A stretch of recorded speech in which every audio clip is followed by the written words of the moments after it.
Welcome to all of you. Subject છે આપણો EC&A, energy conservation and audit. હવે આપણે ગયામાં જોયેલું કે વ્યાજની ગણતરી, પછી સિંક્રનસ જોયેલું. આજે આપણે જોઈશું રિસ્ક એનાલિસિસ, એટલે રિસ્કનું એનાલિસિસ કરવાનું છે. આજે આપણે કોઈ પણ એનર્જી કન્ઝર્વેશન પ્રોજેક્ટમાં પ્રાથમિક મૂડીરોકાણ જરૂરી છે. આપણે આગલા ટોપિકોમાં જોયું કે કોઈ બી એનર્જીનો પ્રોજેક્ટ નાખવું હોય તો એમાં પ્રાથમિક મૂડી જરૂર છે. કેમ કે મશીન, પછી એનું જમીન અને એનું બાંધકામ, આ બધું પહેલાં પ્રાથમિક રીતે કરવું પડે. તો પહેલાં તો આપણે જોયેલું એ પ્રમાણે કે પ્રાથમિક મૂડી રોકવી જરૂરી છે. એટલે કોઈ બી મોટો પ્રોજેક્ટ હોય તો એ પ્રમાણે એનું બજેટ થાય, એટલે પ્રાથમિક મૂડી એ પ્રમાણે થાય. જેમ પ્રોજેક્ટ મોટો એમ પ્રાથમિક મૂડી કેવું હોય વધારે રોકવી પડે. હવે આવા પ્રોજેક્ટથી એનર્જી ખર્ચમાં ફાયદો થાય છે, એટલે એનર્જીનો ખર્ચ થાય એમાં ફાયદો થાય અને અમુક સમયમાં પ્રાથમિક મૂડી રોકાણ સરભર થઈ જાય છે. આપણે જે પ્રાથમિકમાં પૈસા રોક્યા હોય, પૈસા જે કર્યા હોય એ શું થાય છે, અમુક સમય પછી એનું સરભર, એટલે આપણે જે મૂળ કિંમત હોય પ્રોજેક્ટને એ અમુક સમય 5 વર્ષથી કે 10 વર્ષથી જેવું હોય પ્રોજેક્ટ, આપણું બેનિફિટ હોય એ પ્રમાણે આપણું સરભર થઈ જાય. સપોઝ આપણે એક વાત સમજાવું, ભાઈ મેં એક દુકાન ખોલી કરિયાણાની, આ આપણે વાત છે એ રીતે એનર્જીની દુકાન ખોલવાની. તો કરિયાણાની દુકાન ખોલી તો મેં પહેલાં મૂડી તો રોકી 5-10 લાખ રૂપિયા સપોઝ રોકી, તો 5 વર્ષમાં પછી કેવું થઈ જાય, એનું સરભર થઈ જાય છે. એ જ રીતે આ એનર્જીમાં શું થાય છે, એનર્જીનો પ્રોજેક્ટ હોય એમાં પણ કોઈ મૂડી રોકવી પડે, અને આવા પ્રોજેક્ટથી એનર્જી ખર્ચમાં ફાયદો થાય અને અમુક સમય શું થાય, મૂડી રોકાણ સરભર થઈ જાય, જે ફાયદો થાય એમાંથી. હવે મિત્રો, આથી કોઈપણ પ્રોજેક્ટ પ્રોપોઝલી કોસ્ટ બેનિફિટ રિસ્ક કે એનાલિસિસ કરવી જરૂરી છે. કે કોઈ બી પ્રોજેક્ટમાં હોય તો આટલું રિસ્ક તો લેવું જ પડે. કેમ? પ્રાથમિક તો પહેલાં મૂડી કાઢવી પડે. નાનો ધંધો ખોલવો હોય, તમારે ગલ્લો કરવો હોય તો બી 50-60 હજારનું રિસ્ક તો લેવું પડે. એટલે ભાઈ મોટો પ્રોજેક્ટ હોય તો મોટું રિસ્ક લેવું પડે તમારે. એટલે કોઈ બી પ્રોજેક્ટ હોય તો તમારે રિસ્ક તો લેવું પડે. અને પ્રોજેક્ટના અમલ મારફતે કેટલાક સમયમાં પ્રોજેક્ટ પાછળ ખર્ચ ભરપાઈ થઈ જાય એ માલુમ પડે છે. એટલે ભાઈ ભરપાઈ તો થઈ જાય છે, પણ પહેલાં તો રિસ્ક તો લેવું જ પડે. કોઈવાર ઓબ્જેક્ટિવ માટે એક કરતાં વધારે વિકલ્પ હોય છે, જેમાં પ્રોજેક્ટનું આયુષ્ય, કેશ ફ્લો વગેરે સમાન હોતા નથી. તો શું થાય છે, કોસ્ટ બેનિફિટ અને એનાલિસિસ મારફત નક્કી કરવામાં આવે તો કયો વિકલ્પ શ્રેષ્ઠ છે, અથવા વિવિધ વિકલ્પને ઉતરતા ક્રમમાં ગોઠવવામાં આવે છે.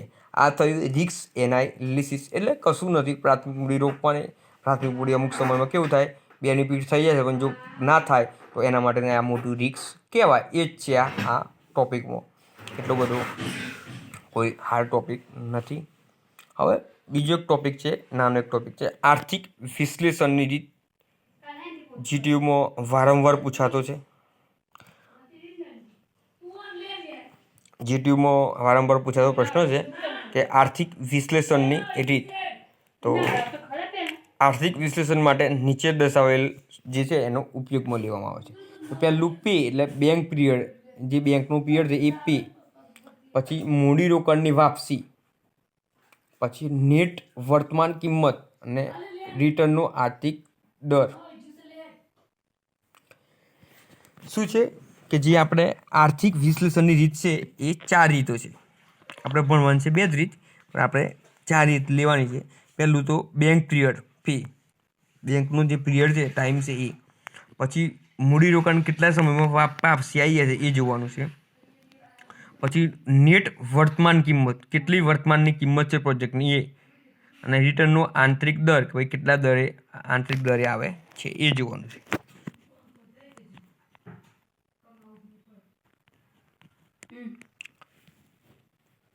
તો આપણે પે બેંક પિરિયડ જોઈશું. એ પણ જીટીયુમાં વારંવાર પૂછાય છે. લગભગ ખૂબ આઈએમપી પ્રશ્ન કર્યો તો બિચારે એવરી ટાઈમ પૂછાયેલો ક્વેશ્ચન છે.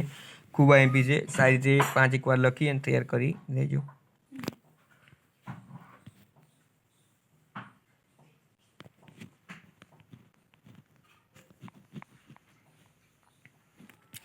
પહેલી રીત છે આપણી પે બેંક પીરિયડને રીત.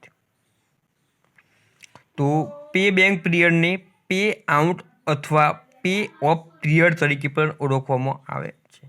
પે બેંક પીરિયડને શું કહેવામાં આવે છે? પે આઉટ અથવા પે ઓફ પીરિયડ તરીકે પણ ઓળખવામાં આવે છે. આમાં મૂડીરોકાણમાંથી ચોખ્ખો નફો કેટલા વર્ષમાં નેટ કેશ ફ્લો દ્વારા પાછો મળી શકે તેનાથી ગણતરી કરવામાં આવે છે. શું ગણતરી કરવામાં આવે છે? ભાઈ આમાં મૂડીરોકાણમાંથી આપણે જે મૂડી રોકી એમાંથી ચોખ્ખો નફો, આપણે મૂડી રોકી એના ઉપર જે નફો મળે એની વાત કરીએ છીએ કે મૂડીરોકાણમાંથી ચોખ્ખો નફો કેટલા વર્ષમાં નેટ કેશ ફ્લો દ્વારા પાછો મળી શકે તેને ગણતરી કરવામાં આવે છે. આપણે મૂડી રોકી 10 લાખ રૂપિયા, તો 10 લાખ રૂપિયા ઉપર કેટલો ફાયદો થશે એની ગણતરી કરવામાં આવે છે. ફરી સમજાવું છું કે આમાં મૂડીરોકાણમાંથી ચોખ્ખો નફો કેટલા વર્ષમાં નેટ કેશ ફ્લો દ્વારા પાછો મળી શકે તેને ગણતરી કરવામાં આવે છે. એટલે કે પે બેંક પીરિયડ ઓછું હોય તો રોકાણ વહેલું પાછું મળે છે. એટલે જે બેંક પીરિયડ હોય એટલે ઓછું હોય તો ઓછું એટલે રોકાણ પાછું મળે. હવે એની ગણતરી કરવાની રીતો છે, તો આપણે રીતો જોઈશું. તો pay bank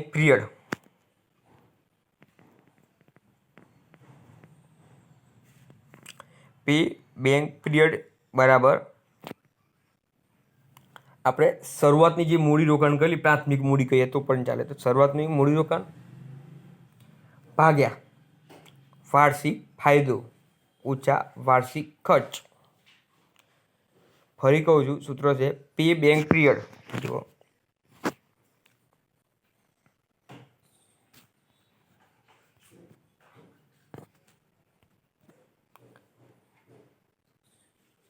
pre back period is equal to શરૂઆતનું મૂડીરોકાણ ભાગ્યા વાર્ષિક ફાયદો. જે વર્ષમાં ફાયદો થાય એને વાર્ષિક ખર્ચ, એ લાઇટ બિલનો આપણે મજૂર હોય બધા લેબરો કામ કરતા એમનો ખર્ચ કાઢી અને જે થાય આપણું સૂત્રમાં મૂડીનું રોકાણમાં પૈસા મૂકીએ તો આખું એનું પે બેંક પીરિયડ મળી જાય. બીજું એક સૂત્ર છે આનું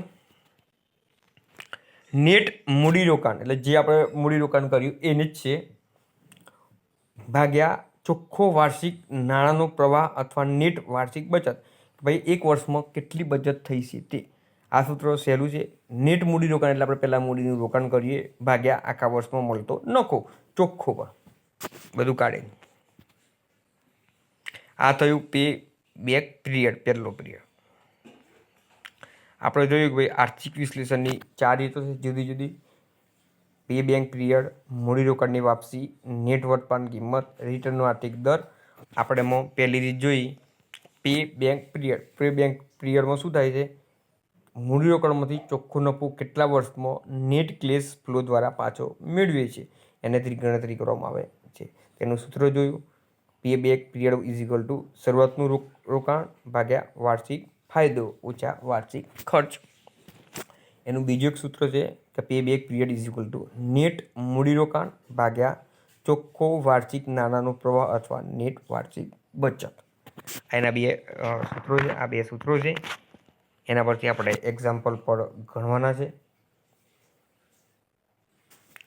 બીજી એક રીત હતી આપણે બીજી મૂડીરોકાણની વાપસી. આ પણ જીટીયુમાં પૂછાયેલું છે પ્રશ્ન, ખૂબ આઈએમપી છે. આમાં કોઈપણ પ્લાન કે ઇક્વિપમેન્ટ પર કરેલ મૂડીરોકાણ પરનું વળતર એ મૂડીરોકાણના વર્ષ કેટલા ટકા આવે તેની ગણતરી કરવામાં આવે છે. શું ગણતરી કરવામાં આવે છે? આમાં કોઈપણ પ્લાન કે ઇક્વિપમેન્ટ પર કરેલ મૂડીરોકાણ પરનું વળતર, જે વળતર મળે છે એ કુલ મૂડીરોકાણના વર્ષ કેટલા ટકા આવે તે ગણતરી કરવામાં આવે છે. એટલે કુલ આપણે ઓલ ઓફ જેટલી મૂડીના ટકા આવે છે એ ગણતરી કરવાની છે. આમ નેટ વાર્ષિક વાપસી અને મૂડીરોકાણના ગુણોત્તરને મૂડીરોકાણની વાપસી કહે છે. ROI, મૂડીરોકાણની વાપસી એટલે ROI છે ને, એનું સૂત્ર છે મૂડીરોકાણની વાપસી ઇઝ ઇક્વલ ટુ નેટ વાર્ષિક રિટર્ન, એટલે વર્ષમાં જે રિટર્ન આપણે કમાયા હોય એ અને ભાગ્યા કુલ મૂડી ગુણ્યા 100 ટકાવાળી ગણવાનો છે. ફરી કહું છું, મૂડીરોકાણની વાપસી એટલે ROI is equal two net વાર્ષિક રિટર્ન, એટલે આખા વર્ષમાં જે કમાયા એ અને ભાગ્યા એની મૂડીની રોકેલી એ પૈસા. એટલે આપણે કમાયા હોય 25 લાખ રૂપિયા અને રોક્યા હોય 20 લાખ રૂપિયા, એટલે 25 ભાગ્યા 20 લાખ રૂપિયા ગુણ્યા 100 જે આવે એ આપણું મૂડીરોકાણની વાપસી થશે. હવે એક એક્ઝામ્પલ જોઈશું તો આપણને વધારે ખ્યાલ આવશે.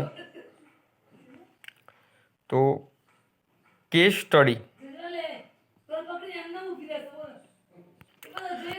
એક જોઈશું આપણે. તો એક એક્ઝામ્પલ છે. તો ઇક્વિપમેન્ટની ઇનિશિયલ કિંમત કેટલી છે? 8 લાખ રૂપિયા. તેનું ઉપયોગી આયુષ્ય કેટલું છે? 25 વર્ષ. અને સોલ્વેજ કિંમત કેટલી છે? 70,000. તો સ્ટેટ લાઇન નિયમ પ્રમાણે વાર્ષિક ડિપ્રિસિએશન ચાર્જ નક્કી કરો. આપણે શું કરવાનું?